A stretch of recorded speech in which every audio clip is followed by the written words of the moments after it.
Families across America are worried about where they're going to find baby formula, if they can afford groceries, and how to pay for gas. But don't worry, Treasury Secretary Janet Yellen has a message for you.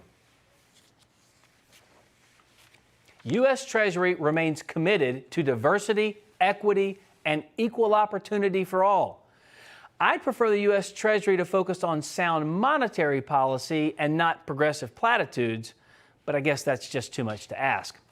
The jobs report is out, and the Labor Department has reported an additional 390,000 jobs added in America.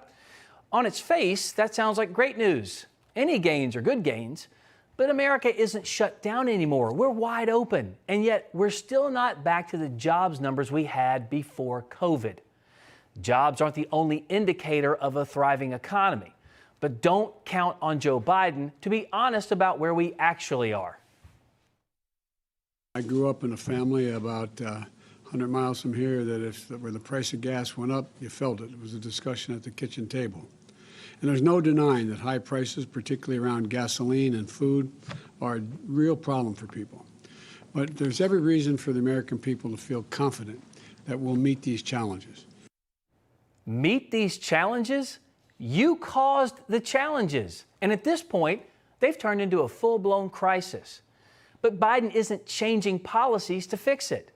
I'm sure Biden's family did feel it when gas prices went up. That's always been a concern for Americans. But Biden couldn't do anything about it back then. Now he's president, and he can.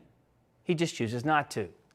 This crisis is just another in a long line of things Biden claims he just didn't see coming. First, he said no one could have predicted Afghanistan when everyone did. Then he said no one saw inflation coming, but even Democrat economists said it was headed our way. And now Biden claims it was impossible to see a baby formula crisis, even though the plant that produces 40% of America's supply shut down. But back to the economy. Joe's I didn't know excuse and ignorant comments come just 2 days after J.P. Morgan CEO Jamie Dimon warns an economic hurricane is coming. But hey, Biden is confident. And according to him, Americans are living comfortably. Since I took office, families are carrying less debt. Their average savings are up. A recent survey from the Federal Reserve found that more Americans feel financially comfortable than any time since the survey began in 2013. Recent survey? Where was this survey taken? In Obama's neighborhood at Martha's Vineyard? Maybe on Hillary's block in Chappaqua? Look, it's an easily verifiable fact that savings are down. Bloomberg reports Americans' savings rate has dropped to the lowest it's been since 2008. We're at crisis levels. The poll numbers clearly show the harsh reality of Biden's policies have slapped the American people hard across the face. The political blowback from this is obvious and heading straight toward the Democrats in November. But Biden hasn't listened to the American people. He's ignored them. It's taken record-setting disapproval numbers, disasters at home and abroad, and several liberal media pundits simply acknowledging reality to get this administration and its officials anywhere close to being honest. What I heard Jamie Dimon just say was that we were potentially going to get hit with a hurricane. It could be a severe rainstorm, or it could be worse than that. And I think that there's no question about that. We can't really predict the future right now. I think it's uncertain how it's going to be.